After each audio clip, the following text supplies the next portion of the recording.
Hello, and welcome back to Developing Your Emotional Intelligence. In this chapter, we're going to cover what is emotional intelligence.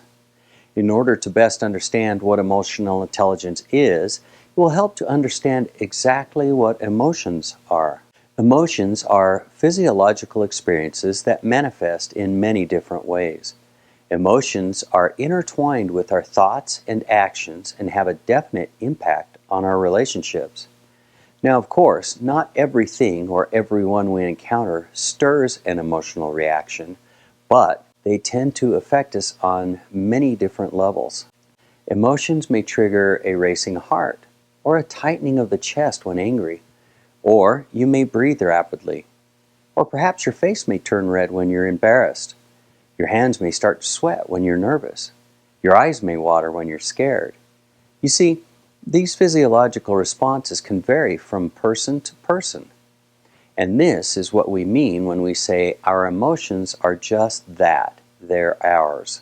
Our emotions manifest in 4 different physiological ways: neuromuscular, cardiovascular, hormonal, and respiratory. These physiological manifestations don't typically just happen and go away. They tend to influence the way we think. And the way we think can influence the way we respond. As an example, if someone upsets me, I may close off and not want to talk. If something surprises and scares me, I may become very guarded and struggle to focus on the task at hand. Or, if something has made me sad, I may start looking at everything in a more negative light, viewing the cup as half empty rather than half full. This is where we really start getting into the meat and potatoes of emotional intelligence. If you'll turn to page 3 of your workbook, you'll see the official definition. It is your ability to recognize and understand emotions and your skill at using this awareness to manage yourself and your relationships with others. What an amazing ability!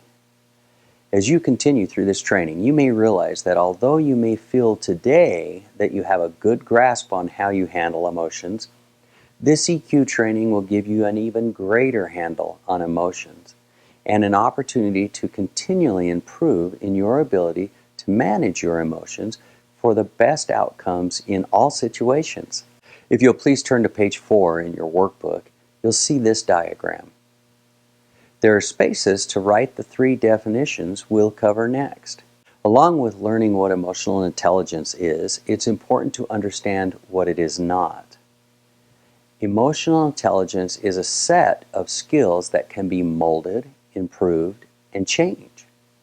In this way, it's different than personality style and IQ. IQ is not what you know, but rather your innate ability to learn. This stays the same throughout your lifespan. It's essentially the same at age 7 as it is at age 67. Cognitive ability, or IQ, accounts for anywhere from 10 to 25% of the variance in job performance for the majority of jobs. Personality is a set of behavioral tendencies that become relatively stable by the time we reach our early 20s. It's often referred to as our personality style. Personality actually changes less than 1% once we reach adulthood.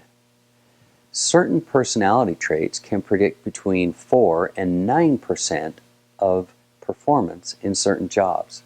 On average, EQ predicts 60% of the variance in job performance across all jobs in all industries.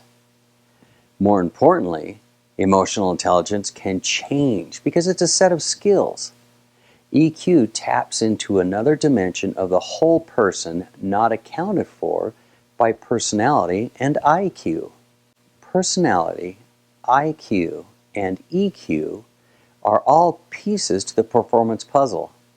Of these pieces, EQ is the most flexible. And, unlike your personality, we don't have to just live with our emotional intelligence that we have today. With education and practice, we can literally create new neural connections in our brain that allow us to respond to emotions in a new, more productive way. One other way to look at emotional intelligence is how it affects other parts of our lives. EQ is the foundation for many critical soft skills. You see, when you increase your EQ, the natural benefit from the effort is an increase in many of the skills that are important here at court, such as decision making, clear communication, flexibility, collaboration, stress tolerance, and a host of others that you see on the tree. EQ is important because it impacts everything you do each day. Again, it accounts for almost 60% of the success at work. 90% of top performers are high in the EQ category. EQ is the foundation for all critical skills. So, in summary, why is it so critical? 3 reasons. It gives court a competitive advantage. It positively impacts job and bottom line performance, and the brain changes. I'd like to talk for a moment about employee retention. What would you guess is the primary reason that people choose to leave their job? Poor relationships with their boss. Gallup analyzed survey results based on working professionals trying to answer the question, why do people leave their jobs? The answer again, poor relationships with their boss.